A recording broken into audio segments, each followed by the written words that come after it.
with an IC50 of 3,450 compared to a good metal line chelator, which is EDTA, which is only 12 ppm, and then FRAP, as I explained earlier, has given a value of 233 milligram trolox equivalent per gram of extract.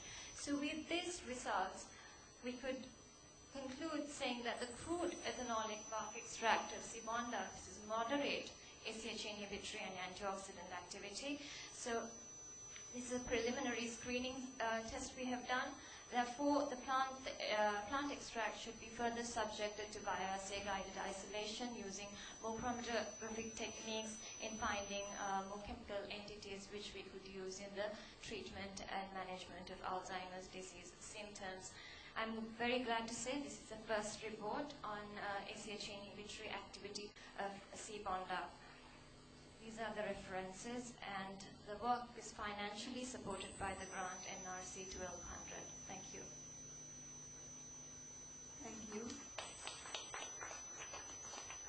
Any questions or comments?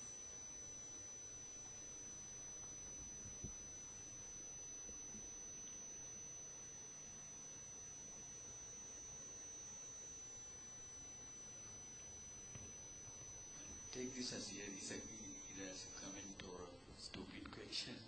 So even in the organophosphate poisoning,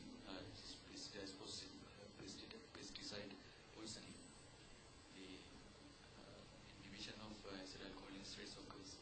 These people get severe conditions that you know. So in the long-term survivors, they have found that there's an increased risk of getting Alzheimer's or these neurodegenerative disorders. So now your hypothesis says acetylcholine is implicated in Alzheimer's disease. So only based on that hypothesis that you did your experiment to see if there's potent activity for this one. So do you have any comments on that one? I mean, whether it is and it's a good idea to base your experiments totally on an unproven hypothesis.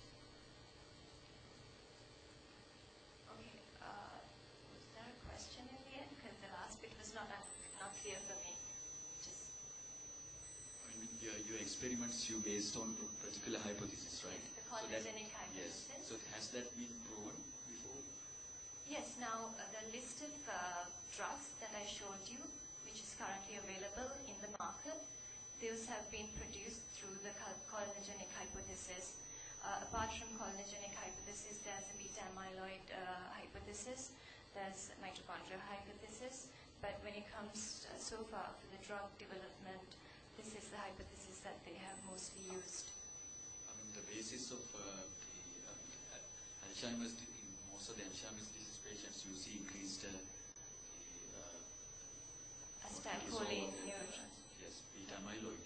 So, in the, I mean, it is still not very clear as to how this increased production of beta amyloid occur. Yeah, it is still on debate. And the recent buzz is that the type 3 diabetes is associated with Alzheimer's. There you go. There are so many different hypotheses. Yeah. My question was whether it was a good idea to start doing some time-consuming research based on an unproven hypothesis. Just a comment. Okay.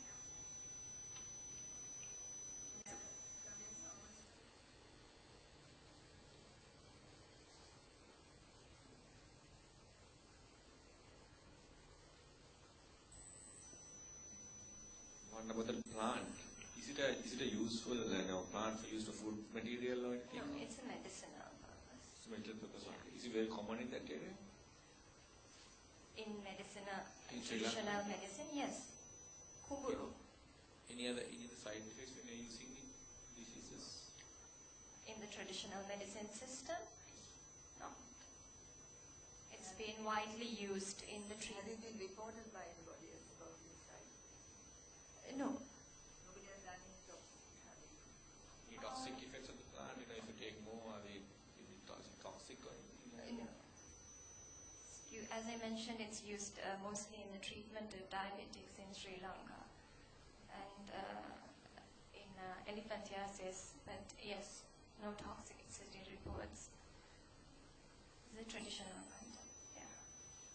And to further elaborate on your question, if you're using the beta amyloid hypothesis, which we could move into looking into protease inhibitory activities, that is one. But what's mostly used is the cholinergic hypothesis, because that's what's been used for the current drug development and has shown positive results.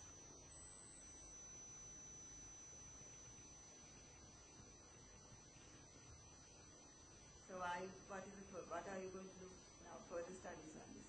So further studies would be now what we have used is a crude ethanolic extraction. So we would go further. This is ACHE inhibitory. There's another pseudocholinesterase enzyme which is called butyrylcholinesterase. At the time of submission of this paper, we had not done it, and by now I have done that, and it had also shown very promising results. So we would be further going for fractionations and, as I recommended, isolation of compounds.